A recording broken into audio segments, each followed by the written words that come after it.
Bismillahirrahmanirrahim. Para pemirsa dimanapun berada, semoga selalu bahagia dan selalu dalam kedamaian.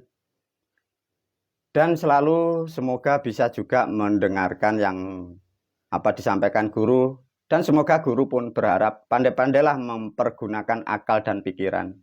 Sesungguhnya akal dan pikiran adalah rahmat yang tertinggi bagi bangsa manusia itu. Pada video ini guru memberi judul Alkisah Bumi yang Hilang. Apa para pemirsa?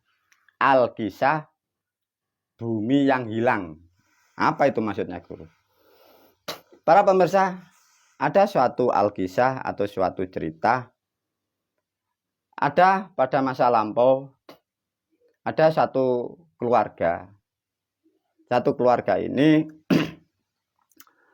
dihuni dari 3 orang.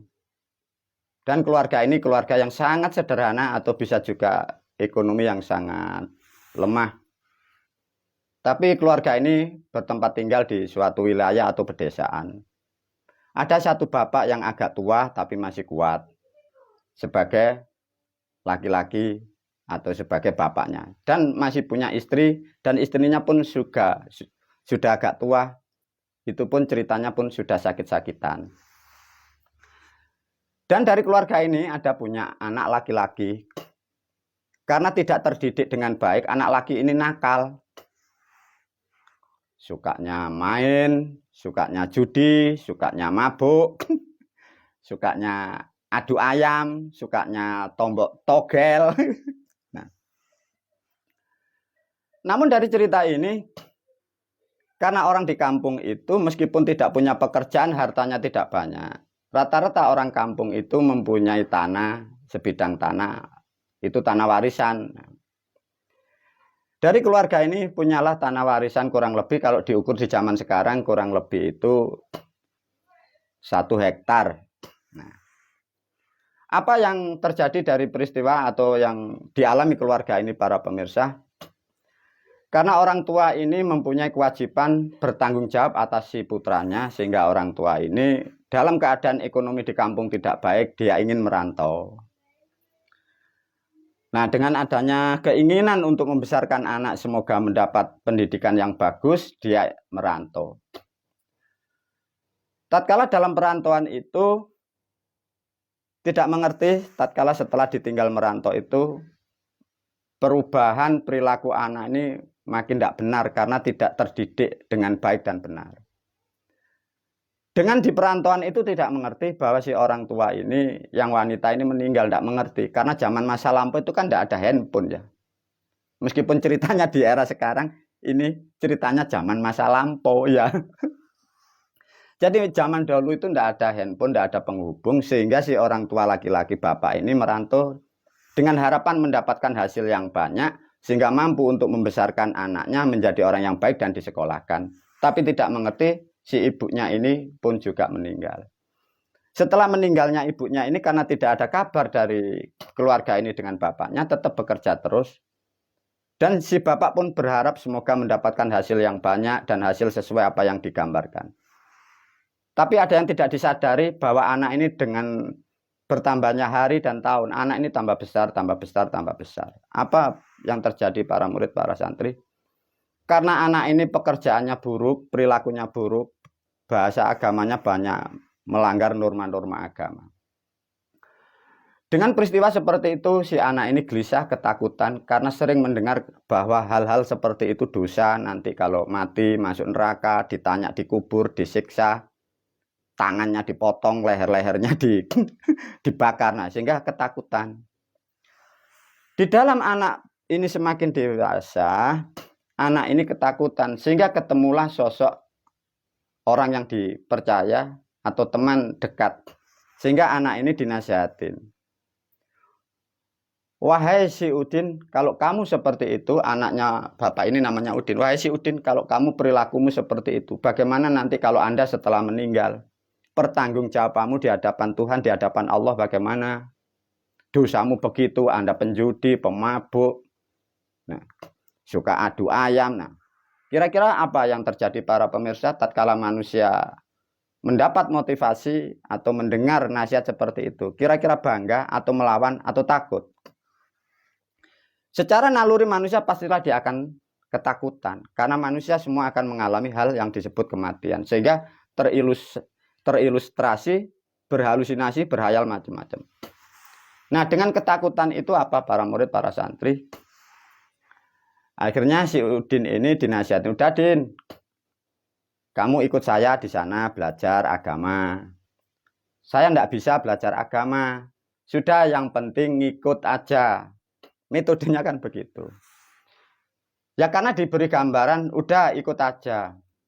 Diajarkan sholat. Saya tidak bisa sholat. Sudah, yang penting ngikut, pahalanya sama. Nah, triknya kan begitu. Para murid, para santri, tatkala manusia sudah masuk di dalam kelompok, dalam satu lingkaran itu, apa yang terjadi? Diberikan sesuatu motivasi yang menjanjikan surga dan neraka dan macam-macam.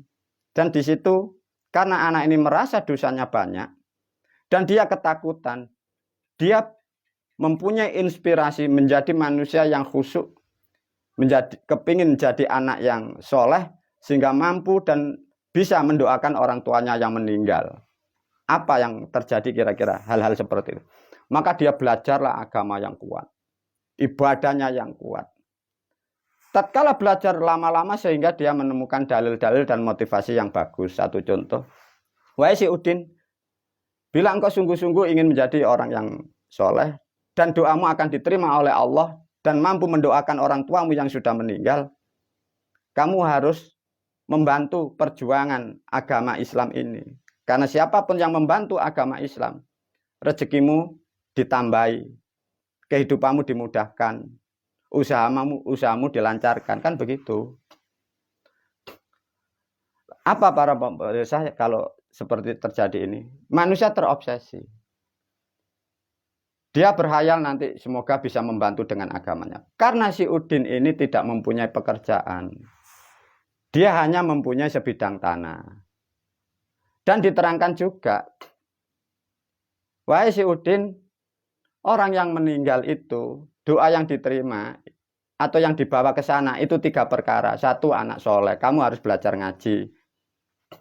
Bantu agama yang dari Arab sekuatnya. Bantu harta, tenaga, dan pikiran, dan apapun yang Anda mampu. Anak yang soleh, justru bantu agama dari Arab. 2, ilmu yang manfaat. Kamu harus belajar ngaji kitab-kitab ini. Yang 3, apa? Amal jariah. Si Udin ini berpikiran, kemungkinan juga dinasihati ada. Ibumu Din sudah meninggal, itu di dunia belum pernah amal jariah. Itu di sana nanti disiksa. Si Udin bertanya kepada temannya, bagaimana kalau aku amal jariah, semoga ibuku di sana dimasukkan surga. Pertanyaan para murid, para santri, tatkala manusia sudah termotivasi seperti itu, tersentuh dengan amal jariah, terbentuk apa? Amal bangunan jelas tidak punya. Dia punyanya hanya sebidang tanah. Dengan termotivasi seperti itu apa para murid, para santri? Tanah itu diberikan dari temannya untuk dibuat tempat pendidikan. Dan setelah dibuat pendidikan sudah terjadi proses dan dia pun ikut dari kelompok dan kumpulan atau jamaah itu. Dia senang karena temannya banyak dan diberilah tempat dia sebagai wakil dari ketua jamaah itu, bangga dan senang. Dengan berkembangnya pendidikan dan apa yang diterima si Udin ini, akhirnya dibuatlah satu tempat untuk pendidikan agama yang dari Arab itu.